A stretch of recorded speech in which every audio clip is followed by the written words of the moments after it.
Today, ConVictim mentality. What is it? How do we identify and how do we get rid of it out of ourselves and our culture ideally? So we could do with an upgrade on this one. So, we know about the victim mentality. Add the convict. We have ConVictim mentality. Especially in the British colonies. It's quite rife.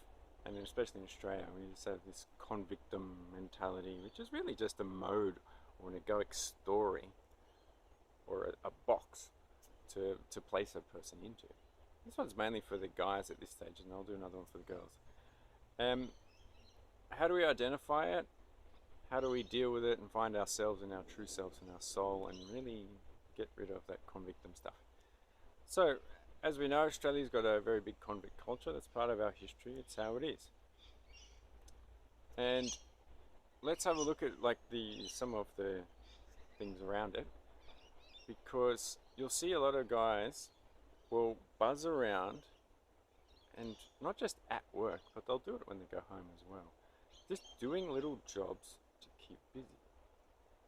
A lot of the time their nervous system is so buzzing around that they haven't actually sat down and looked at whether they were practically efficient and actually got anything done, or they were just keeping themselves busy because they didn't want to sit with themselves and they needed to move generally because their nervous system's buzzing around. They got a lot of toxicity, a lot of heavy metals, and a lot of sugar, and a lot of parasites and gut critters, which meant that if they would actually sit down, they would have to sit and face their mind, and it's not a pretty picture. So they've always got to be moving and buzzing around. Where did that come from? Well, when you're a convict and you're supposed to get all these things done, or you weren't really buying into the whole project, you didn't really care about it, then you'd have an overlord or a slave whipping, or an officer whipping essentially the slave, so you had to keep busy. Otherwise you'd get whipped and it was painful and nasty. Hang on, that's in the body, that's outside the body. As within, as without. Yeah, there's a lot of people doing that, and then of course that has an effect on our relationships, because if we can't sit and talk and connect with our partner or our friends and our wives and girlfriends and children, then there's no real connection, and they start to buzz around because that's what they see and that's what they've been food and diet and lifestyle that they've chosen, and that just gets passed on through the generations for centuries. So how about we shift that one? What's another one? Another sign is that whole boxed program of men only watch the footy, watch the cricket, eat beer, drink footy, and absorb with a guided meditation sport. And then that's pretty much all. And they drink VB. You know, there's a specific, and then yell at the TV screen or at the referee or the players or whatever like that. Essentially, it's an opportunity to relax in a way, but where is the me? Where is the identification of what's right for my soul and my heart and my family and my children, or is it just a box to put myself into? You'll see there's a lot of, I've done a fair bit of tradesman work, and it's plenty well within the tradesman kind of industry. Another way a mentality to look at and keep an eye on is if you're talking to somebody and they suggest, well, maybe this is good for you.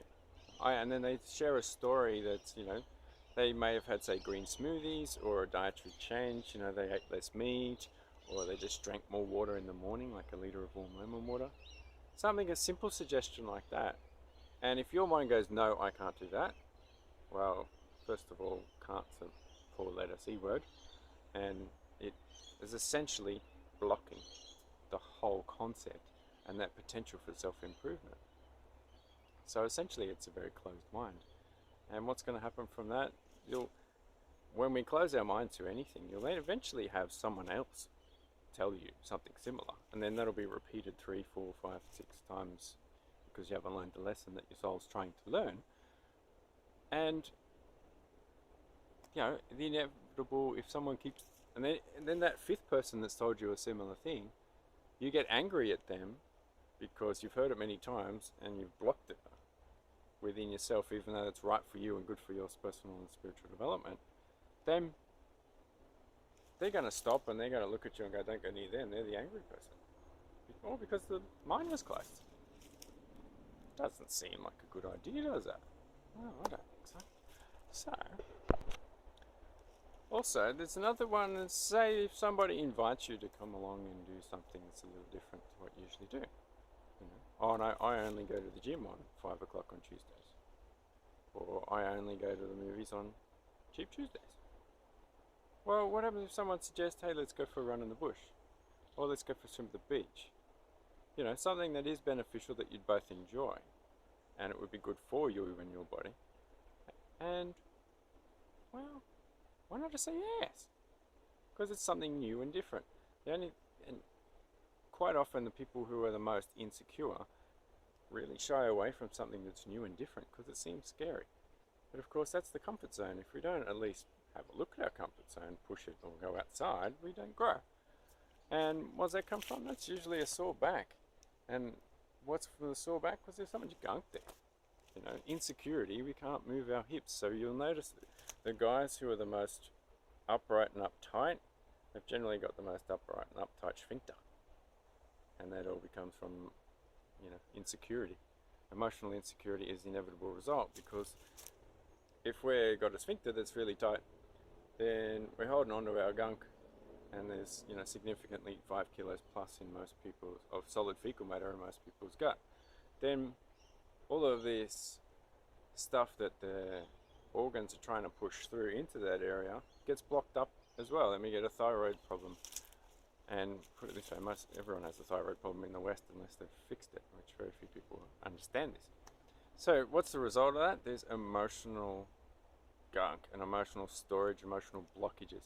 So we don't even understand or identify the emotions and the imbalances that are stored in those organs, and they constantly build up.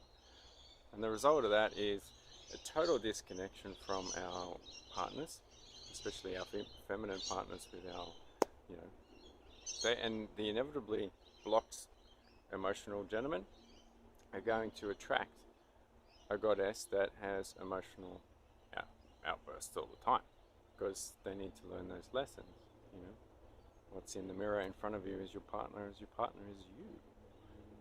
Tricky to sort of face that once for all of us, you know, on occasion, that one for sure. So emotional blockages, then that doesn't mean that. Means that our circulation is not working. We don't have the same loving capacity that we'd like to, and then we can't share and as much love with our friends and family, and more importantly ourselves, because that's where it all starts.